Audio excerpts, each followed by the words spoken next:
থেকে সবাইকে জানাই জুম্মা মুবারক। পবিত্র মাহে রমজানের অনেক অনেক শুভেচ্ছা রইল সকলের জন্য। তো আজকে আমাদের কাছে সায়েম ভাই চলে আসলো।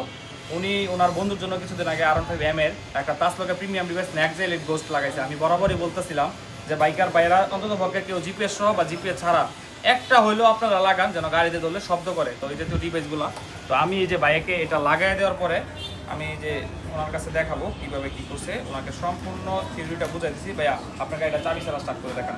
ওই যে ওনার 4B বাইক, এই 4B বাইকের মধ্যে আমরা লাগাইছি, দেখেন এই যে চাবি হচ্ছে এই জায়গায়। এখন আমরা যে গাড়িতে লাইন দিলাম তার মোবাইলে কিন্তু এখন কল চলে আসবে, মানে এটা হচ্ছে জিপিএস সহটা লাগাইছে বিদায়।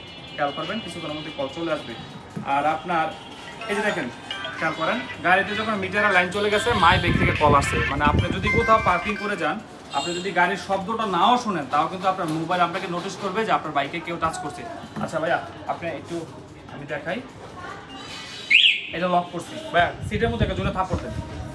মানে এটা থেকে যদি আপনি সিটের মধ্যে থাপড় দেয় দেখবেন এই যে 5 সেকেন্ড পরেই দেন আবার দেন। মানে এটা হচ্ছে অটো সেন্সার। এই যে রিমোটটা যে শব্দ করতেছে না, এইটাই মেন পুঁজি এটা। মানে আপনি একটা গাড়ি বাসার সামনে, দোকানের সামনে বা যে কোনো জায়গায় রেখে চলে গেলেন, গাড়িতে যদি কেউ টাচ করে তখন এই শব্দটা হইলে কিন্তু চোর বুঝে, আর আশেপাশে মানুষ বুঝতেছে যে এই জায়গায় কোনো সমস্যা। তো শব্দটাই কিন্তু মেন। তারপরে হচ্ছে আপনার জিপিএস এর সিস্টেম। তো এটা আমি যদি এই শব্দটা ধরেন এখন বাসার নিচে পার্কিং করছেন, অনেক মানুষ আছে বা মসজিদের সামনে বা কোথাও এই শব্দটা ডিস্টার্ব ফিল করতেছে, তাহলে সাইলেন্ট করে রাখেন। লম্বা শব্দ হয়েছে ভাইয়া, গাড়িতে থাপ্পড় দেন। মানে আপনি চাইলে সাইলেন্ট মুড করতে পারবেন, থাপ্পড় দেন। এখন এই রিমোটটা শুধু আপনাকে নোটিশ করবে, আর ওই জায়গায় কিছু হবে না। আর ভাইয়া একটু জিপিএস এর অ্যাপসের ভিতরে ঢুকেন। তার মানে বলতেন যেটা গাড়ি ধরলে শব্দ না শব্দ হবে, এবং আপনি যদি অরিজিনাল চাবিও দেন, যদি রিমোটটা কাছে না থাকে তাহলে স্টার্ট হবে না। মানে আপনার বাইকের সিকিউরিটিটা কয়েক ধাপ এগিয়ে দিছে। তো যারা আপনারা বাইক কিনতেছেন লাখ লাখ টাকা খরচ করে, যদি আপনারা চান জিপিএস সহ বা জিপিএস ছাড়া দুইটার একটা নিতে পারবেন। এবং ওই যে লাইভ লোকেশন, উনি গাজীপুর কাপাসিয়া মোটো কেয়ারে বর্তমানে আছে। এই জায়গায় দেখেন স্যাটেলাইট ভিউ, আমার দোকানের যে কোনা একদম সব এরকমভাবে দেখাইতেছে।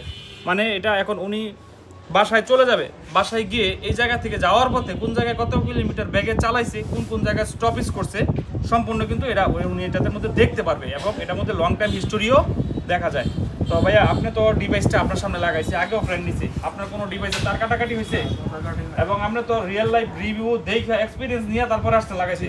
R15 এর মধ্যে লাগাইছিল বন্ধু, তারপর দেখলেন যে কি অবস্থা। আচ্ছা, আর আমরা যে লাগাইছি আপনার যে সিস্টেমটা আপনার কাছে সর্বোপরি ভালো আছে। আচ্ছা ভাইকে ধন্যবাদ। ভাইয়া তাসলক সম্পর্কে পর্যন্ত অভিজ্ঞতা আছে, কারণ ওনার ফ্রেন্ড ইউজ করে।